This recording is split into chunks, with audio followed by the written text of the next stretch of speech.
Here we go, ladies and gentlemen. This is I Love You Say It Back on a Thursday.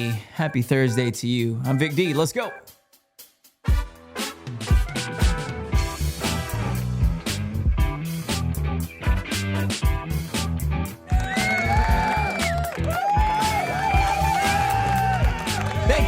Thank you. All right, that's enough. Turn that shit down. So glad, so thankful you are with me today. It is Thursday, August 27th, 2025. And what an absolute crazy week. We're going to get to all that. It's going to be a little bit different type of episode today. And there's advantages and disadvantages that come with doing what we do. And I'm talking about myself as a media person, when I was doing the radio thing. This also speaks to anybody else who does radio. This speaks to anybody who's done your local meteorologist, your local newscaster, your like people who work in the public eye in small towns or in big cities on a national, like to some level, to some degree.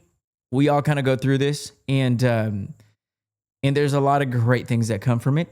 But occasionally, look, life is life. And we touched on it a little bit last week because things had already started unfolding. And I'll be the first person to tell you that I've been totally out of the eye and news cycle, I guess, for lack of a better word. But we'll get to all that in a second. I want to thank you for joining us on this episode. Again, it's going to be a little bit different. I want to say it's going to be a little bit shorter.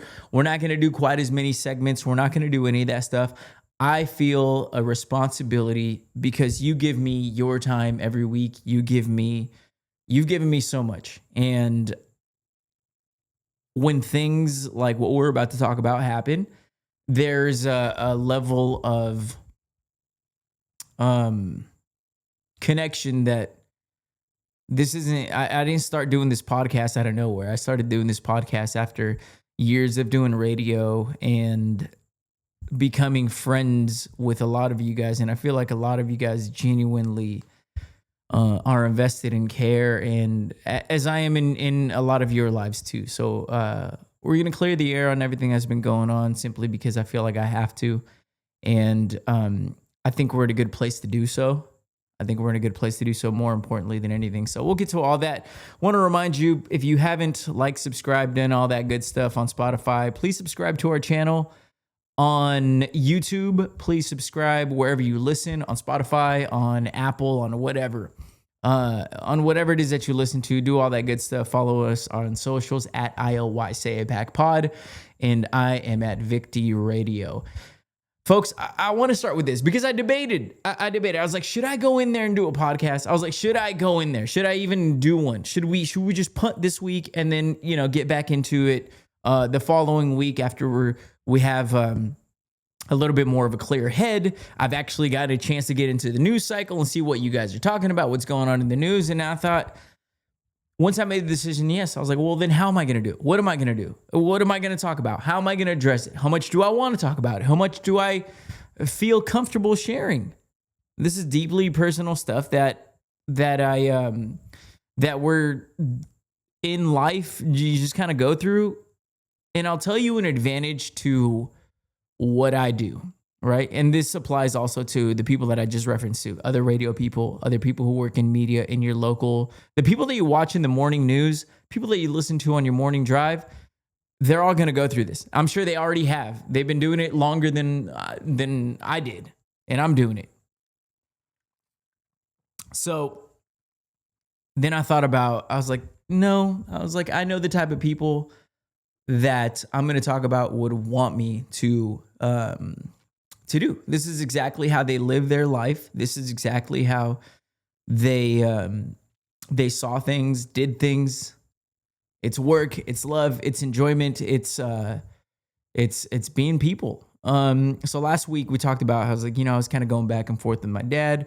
And I'm not going to spend too much time talking about everything that went wrong and everything, the sickness or anything, but the long story short is, my sister, I have a half sister who who was diagnosed with cancer.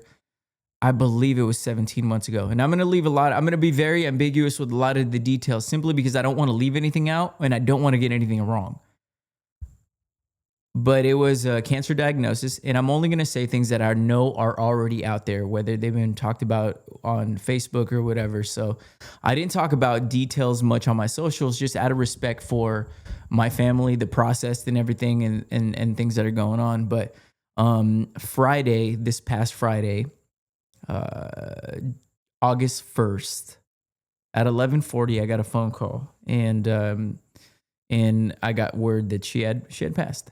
And look, I started by saying that we as a family have gotten to a point where we're doing a little bit better from this. Now, it's not easy to talk about, and it's actually like in my head right now. Before I started this podcast, I was like, man, how am I going to do this? And I felt very comfortable talking about it. And I was like, now that I'm doing it, not quite as easy. It's always a little harder.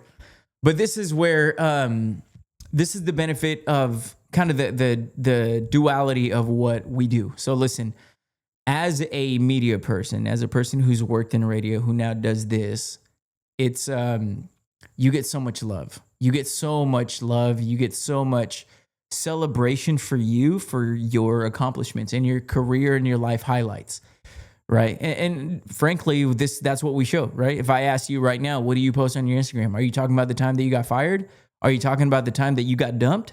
Are you talking about the time that, whatever? We love posting our highlights. That is the nature we do. That's why everybody struggles with comparing themselves, because everything that they see on social media is a highlight. It is not a negative thing. It's a highlight. You're seeing the best of what we do, the best of our accomplishments. So there's a lot of love. There's a lot of celebration that comes with that. There's a lot of posting. There's a lot of just random silly stuff. And then there's things that aren't great. And the other part of this is that a lot of things that are bad, you don't get to see. You don't have to see. We're very good at hiding the negative. Oh, I got dumped. Ugh. Rather not talk about it. Ooh, eventually it comes out, because when you make your life public, it's very hard for those private moments to not, people are going to ask, they're like, well, what happened so-and-so? But we're very good at hiding the bad stuff.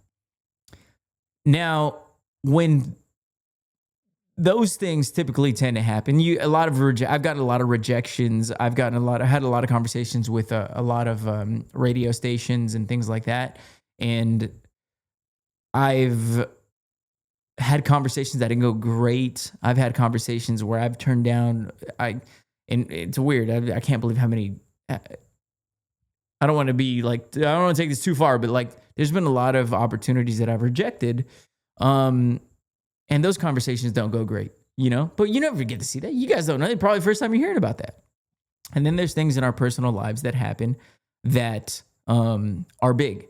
And we stop posting. And because you are so accustomed as a listener or as a viewer to always kind of know what's going on, there are questions when I don't post for 2-3 days. You're like, okay, what the hell's going on? And then there's that happens. So Friday, I get the phone call. Now, I will say, we as a family have had our moments to mourn, to grieve. Very lucky in the chance that we had to have our final conversations with my sister. And it's just crazy. I've had conversations with the people who I've trusted, who I've told, who are very close. And everybody's just coming back to, like, cancer is getting people. I've had friends that are younger than me in their early 20s who have gotten cancer. I don't know what the hell's going on. I'm the last person, least educated person to be talking about any of that stuff. But what I will talk about is the feelings and the emotions that you go through. You go through certain things and you talk about certain things and you have these conversations. And once she was diagnosed, let me just say this. It was cool to watch the spirit in which she fought this, right? And it comes back to why I decided to do this podcast. Again, not going to get into details, not going to get into what happened exactly, the ups, the downs. Long story short, that happened, got the call. She passed on Friday. And I want to talk more so about the way she lived her life, because I think when the people who are close to my sister and our family in general, like I think the one shining thing and the reoccurring theme with this whole conversation that you have about these people that you're close with is everybody talks about the kind of spark that she was, right? And I think we're not people who walk into a room and we're not going to be seen or heard. Like that's just not the way. Like that like your presence is felt, and I think that's a beautiful thing. And a lot of people spin it into a negative, but I love that one of my lasting memories that I have, I feel like I'm all over the place, I apologize, but one of the memories that I have with her but I must have been like 6 or 7 years old. Listen to this story. We were at Six Flags Magic Mountain. I remember it was myself, it was my sister, my actual like full sister, and she was with us, and we were at Six Flags, and I remember it was like Tweety Bird, it was like Sylvester, it was, those characters that walk around when they're, and I remember she started dancing, right? And she started dancing like for no reason. There may have been some music, like, I don't know. It was a long time ago. I was a little kid, and I just remember laughing like hysterically. I was just like, yo, I was like, that's funny. I was like, but it just set the tone for, of course, at that time we were little, and I was just like, okay, this is the personality that she is. This is the person. And to describe her is a beautiful soul. It was a spark, man. Like, I don't know how else to describe it other than she had a social media presence. She had tons of friends, and now going through this whole experience with the last few weeks have been extremely heavy. But one of the beautiful things that you get to see as her little brother is the amount of people that came out and wanted to help and support and show love. And because I think for the most part, up until the very end, there was hope. She was determined to get better. She was determined. She's like, we got to do this. Okay, we got to do that. Hey, you got to go here. You got to get this treatment. You got to try this. You got to try this. There was nothing that she pretty much didn't say no to. And I love that. And to me, it just kind of exemplified the way she lived her life. She was an extremely hard worker. Recently, I was helping out with doing the pamphlets for the service and all that stuff. And I went to the people, and the people that we were getting the things made, and they ended up being people who knew her, and they were absolutely floored when I told them. But after we had our conversation about the whole thing, they were telling us, they're like, I just remember her always working, always living. And in her last few years with her fiance, she took up a love to hiking and outdoors, which she's always loved outdoors. Like, I remember growing up, she big skier. They would go to Utah all the time, and they had a place up there that they would stay at and spend some time and do some skiing, and which I was like, skiing, try snowboarding. But love the outdoors, took it like a lot of her recent videos and pictures are just full of Yosemite, which, I mean, I've been an outdoor person for a very long time, and now we kind of found that common love with her fiance, and I thought that was a beautiful thing. And I know that when I talk about doing this podcast, she would want to do it. Once she was in a worker, she was like, there's no excuses for not going to work. Two, the way she loved, there was a great word that her fiance used. Was it a zealous? There's a word that I'm too dumb to understand, but I looked up the definition of the word, zeal. I might be saying it wrong. Zeal for life. And it's just like an incredible enthusiasm. And I was like, yep, that sounds about right. And it seems to be a common theme with the people that all got to know her. So when I talk about the last few weeks and, not being on social media and not posting and not acknowledging or addressing. And it was simply because out of respect for my family and the privacy and the process of everything that had to go on. Listen, I handled these situations, I think a little bit better than most. I already had my chance to grieve and do all that stuff. Now I get to be kind of a little bit of a rock for my family who is not doing as well, who are struggling, like my dad. That's not the way life is supposed to work. You're not supposed to bury your kids. So that's been one of the challenges lately. It's helping the family who's not doing as well, who's struggling a little bit more, understandably so. So that was one of the things. And it's funny because, like, not only are you dealing with the grief and all that, and it's funny when I talk about it to my friends who I've told, they're like, yeah, your sleep schedule is, because my sleep schedule is so funny or so backwards, I guess, is like the time that I would normally get some sleep in or take a nap is what I would call it. Is now the time that I was having to go here, and picking up my dad, and we're going here, and then we're taking him back, and then we're coming back to the studio, going to work, going to this. So it's been very little sleep. But I know that us being there, us being present, us being as involved lately as everything, and I mean, even her fiance has been fantastic through this whole situation. I don't know where we'd be really without him. And I know my sister, who's, is it 8 months? She's about 8 months pregnant. Everybody's thrown in, whether it's time, financially, whatever. Everybody finds a way to help. And to me, that's beautiful. And it's exactly what she would do. And I will say that when you talk about people that you, admire, I think there's admirable traits in a lot of people. You meet people and you're like, I don't need to take the outgoing nature away from what my sister was, because I'm already the same way. But I will say, where she's incredible, that I was not, that I am going to try to be better because of her, is simply in the way she was way caring about so many other people. I've talked about this a million times. I'm in a very selfish point in my career, in my life. I don't have kids. I'm not married. And to me, this podcast, this is my baby. This takes priority over a lot of things. And sometimes I kind of look in the mirror and I'm like, yeah, you could have done a little bit more here. So when I look back, and it was incredible how she was able to work so much, be so enthusiastic, be so up and down and hiking and this and that, and still finding time to help people, to be there for people.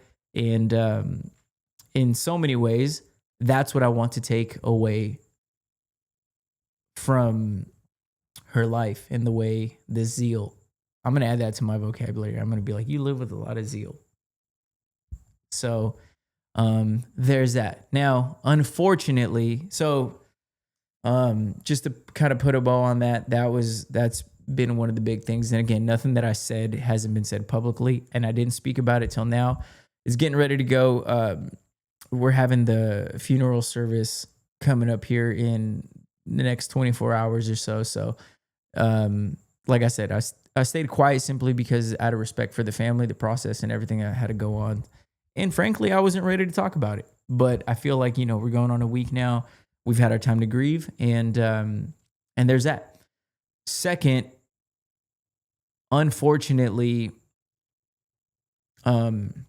this I really struggled with a little bit more, because it's my first time kind of going through this. And now, it's also unfortunate because you don't know how to go about it, right? So I want to take you back 24 hours prior to 11:40 on August 1st. I want to take you back 25 hours specifically, because at 10:40 on July 31st, I get a call from my mom. And she's crying hysterically. My mom is not a big crier. So I already knew kind of what it was, because I had spent the last like 5 hours with her, but I get a call and my mom tells me that our dog, our family dog, Emily, had passed. And that was, listen, anybody who's had a dog, anybody who, I don't need to sit here and explain to you how hard it is. The hardest part too was just, it was 24 hours. Within that 25-hour period, you lose two people or one person and I guess one dog. I don't know how to word any of this shit. Please bear with me. I don't know. I'm doing my best I can here. And frankly, I don't give a fuck about how this podcast like does numbers wise or anything like that. I hope that someday, maybe in 5 years, maybe in 10 years, I can come back and look at it and be like, this was like an audio diary, maybe even a video diary of how you felt in that moment. But just to take you back to that phone call, got a call that that our family dog died. And this is a celebration episode of how my sister lived her life and how my puppy lived her life. And puppy, they're always your puppy, by the way. And I'll just say this because we had taken her to the vet the last, she got really sick, really, maybe 6 months ago. Took her to the vet, perked up. She was like, oh my gosh, she was just a little, they said it was she was coughing a lot. And we took her to the vet and she got a lot better. She back to normal, maybe even stronger than back to normal. And we were all like, whew, that's all it was. We're so happy. And progressively over the next 2-3 months, she kind of regressed a little bit. And then she would have days that would be like high, days that would be low. And we took her back to the vet. She'd get a little bit better, but she wasn't well for as long. There were shorter periods of time where she was long. Mind you, she's 13, so she wasn't a young pup. She was a little old lady for what happened, And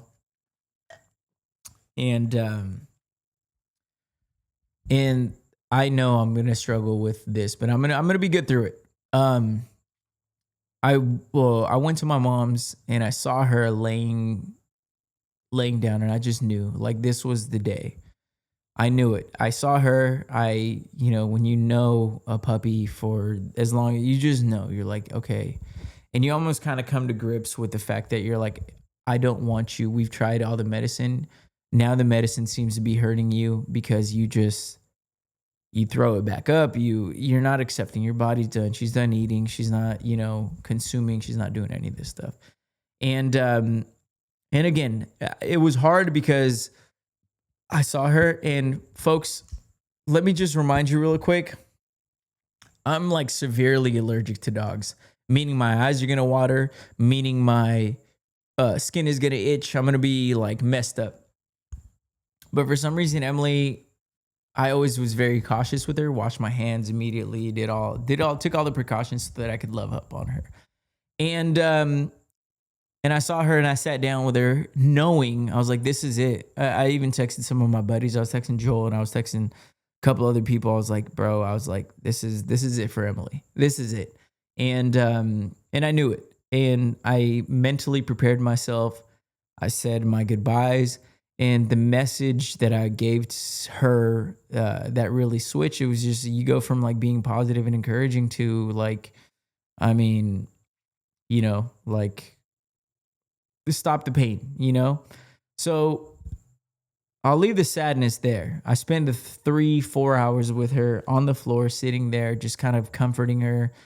And the way she looked, at us and, like I was there and then my mom showed up and then my little brother and my stepdad and we were all kind of there. And it was kind of beautiful to see, like her, and there was times where you kind of start to see her go. And I was there for 4 hours. I get in my truck.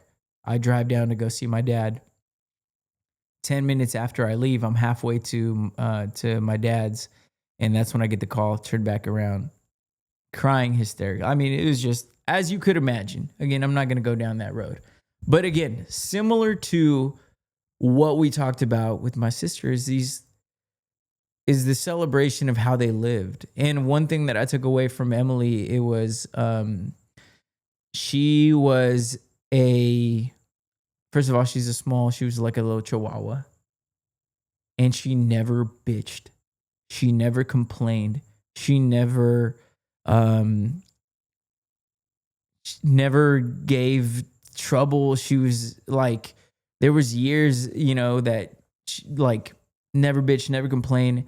And to me, when I think back, like that's, I talked about like being more caring with my sisters. What the legacy that I want to carry on from her is like being there for people more, showing up. What I want to take away from Emily is like, don't bitch, don't complain. Like, do what you got to get done, and be totally happy doing it. Emily's funny, man. She was a puppy who, and I don't know how to say this other than like she didn't give a damn. She was totally happy sunbathing. If we took her for a walk, she was happy. If we missed that day, she wasn't crying or bitching. She was happy sunbathing. She had her little spots, in the backyard. One of my favorite stories to tell is a long time ago. Some of the winter, I sleep with my window open, and in the middle of the night, sometimes she would. This is the only bitching, I guess, and complaining that I guess that she did do. But it's funny all the things that you miss now. Like in the middle of the night, she would bark if she wanted to go out. She was an outside dog during the day. She's an inside dog to sleep, and and and she would want to go outside to drink water, go to the bathroom, whatever it is. Very well trained in that regard. And so me being the night owl that I was like, I'm starting to fall asleep, and I'm, like, shoot. And then I'd take her out. She went back in, and then in the mornings when my mom would let her out, she would want to come back in, and she would bark for a little bit, and then she would eventually give up.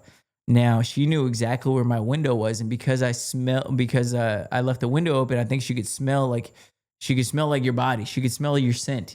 She's like, oh, I know exactly where to go. I know exactly where to go. I know exactly who to go to. I know who's not going to ignore me. I know who's not going to, and she would go right outside of my window. She'd give me a couple barks, and I'd go and let her in. She'd, but it's funny because when it was happening, I'd be so bothered. I'd be like, am I? But it's so cute to me that she knew exactly where she needed to go. And a lot of times she would go right there, and she'd be like, no, I just want to be right here. It's almost like she felt comfort in just being near your scent. And there's little things that you miss about, like, you tend to overlook, I guess, when they're alive. And then once you leave them, they transition, whatever you want to call it. You're like, those are beautiful things about those dogs. So when you talk about a heavy week, within 25 hours, those two things happen, and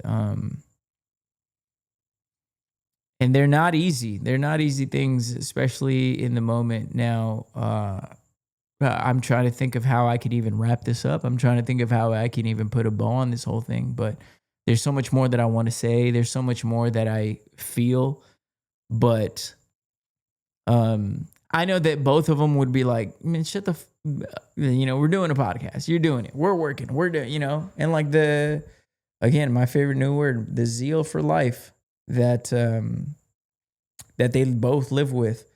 And I was talking to my mom, who, of course, never wanted a dog. Don't want to get. I'm sure a lot of you guys have this story.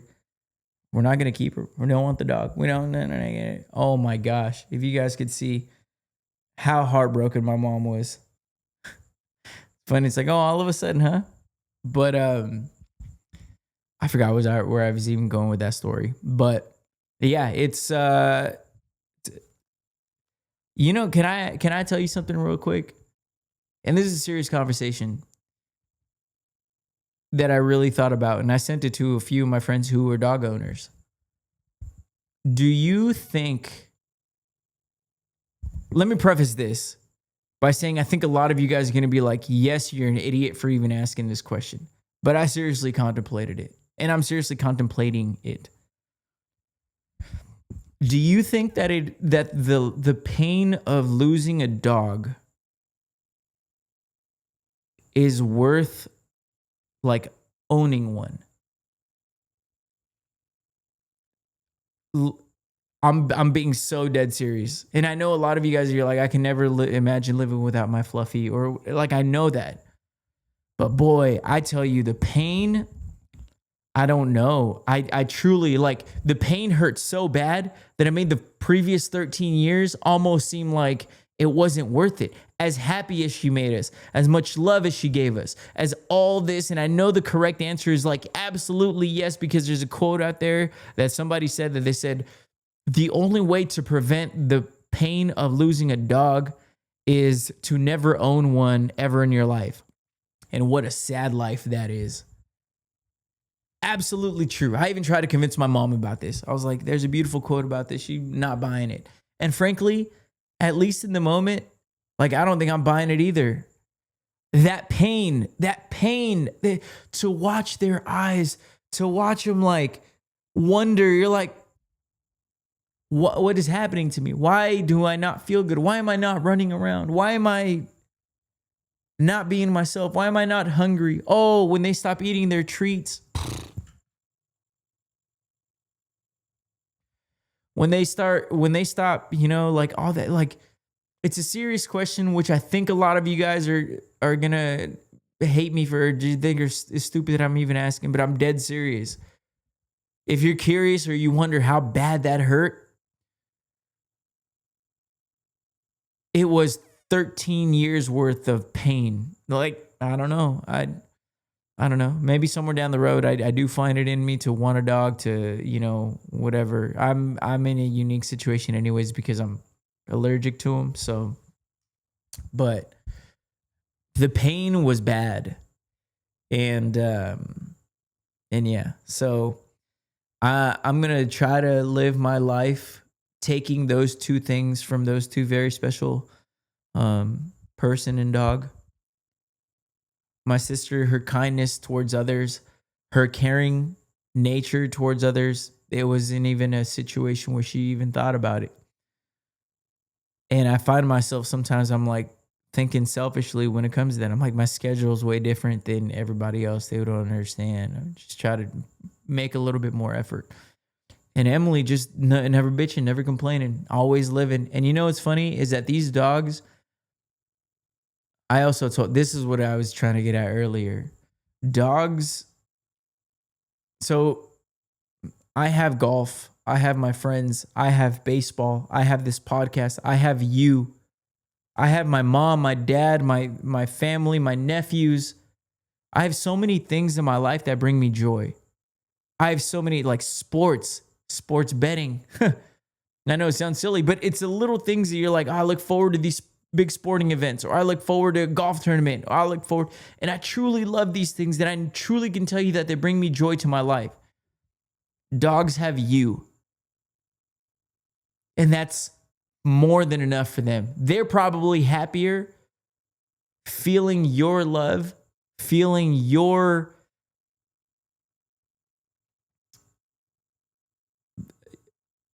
just feeling you near them, feeling you there, seeing you there. We have all these things that bring us joy and happiness. You have your relationships, your boyfriend, your girlfriend, your husband, your wife, your kids. Dogs have us, and that's more than enough for them. And that's, that is crazy. So when you talk about like pure love, when you talk about relentless love, I mean, there's really no other way to describe it other than it's as pure as love gets. It's as real as love gets. And once you lose them, it's as sad as a situation can be. And yeah, so heavy week. Hate that they happened. Absolutely. People my sister's age should not be passing over cancer, but it's one of those things that we see more and more common. And yeah. But the big thing was more of celebrating and talking about how they lived, both of them, how they loved, And a great thing that I heard about that was said that from her fiance was like she knew how to live. And if you think about that, like that line, she knew how to live, is crazy. Because a lot of people are just alive, but knowing how to live is a different story. The way you work, the way you are around people, the way you treat people, the way you have fun, the way you enjoy life, embrace life. And it's a beautiful thing. And Emily never bitched, never complained, never did nothing. Just, hey, I have you. I have more. I have more than I need in this world. And that's crazy. But I'm going to wrap this up. I felt like we need to talk about that. A lot of people said really sweet things. A lot of people didn't even know what was going on. And they were like, hey, my thoughts are with you. My prayers are with you. I'm assuming it's nothing good that you're going through. And it obviously is tough. And it was a double whammy. But like I said, we're just going to try to honor them, live the way they did. And yeah, so that's kind of what's been going on. If you're wondering what the hell's going on, like that's you talk about the advantages and disadvantages of this job and being in the positions that we are. When things are great, we're celebrated. Your triumphs, oh yeah. You don't see a lot of the bad stuff. We don't want to show you the bad stuff. Sometimes things are evident, and we're all in this together. I love you. Say it back. Y'all have a great night. Sleep good. We'll be back in full force with a full episode. I do want to leave you. Look, you know what's funny is that I tried so many times. I was like, how am I going to talk about this? How am I going to write this podcast? How am I going to do? I was like, bro, just turn them. So if it sounded all over the place, that's why. Like I tried. I was like, I just want to show you guys. Like I tried and I just scratched this whole thing. If you could see my notes for other podcasts, it's like 2-3 of those pages, organized, neat, boom, bop, boot, yeah, beep, bop, boom. I do want to leave you with the trivia question though. So let's wrap up this episode with a trivia question. 65% of people chose one business over the other based on this one thing. And it's a big thing. I think we need to talk about this and do more content on this. 65% of people chose one business over another based off this. What is it?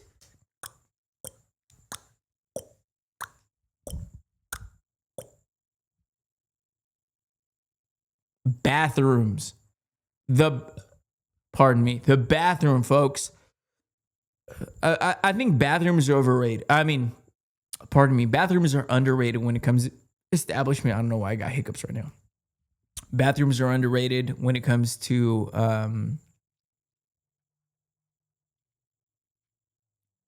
talking about what time is it?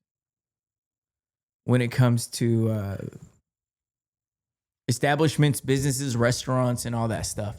And yeah, so there you go. Keep your bath. If you're a restaurant owner, if you're a business owner, keep your restrooms clean. They matter so much, and it makes such a big difference. Just the way it burns in your brain. I'll never forget. I went to a bathroom at the Mint, and if you've been to the Mint, I don't need to explain any further. Y'all have a great night. Sleep good. I love you. Say it back. Hold your loved ones. Kiss your dog a little extra. Hug them. Love them. And I'll catch you guys next week. Peace.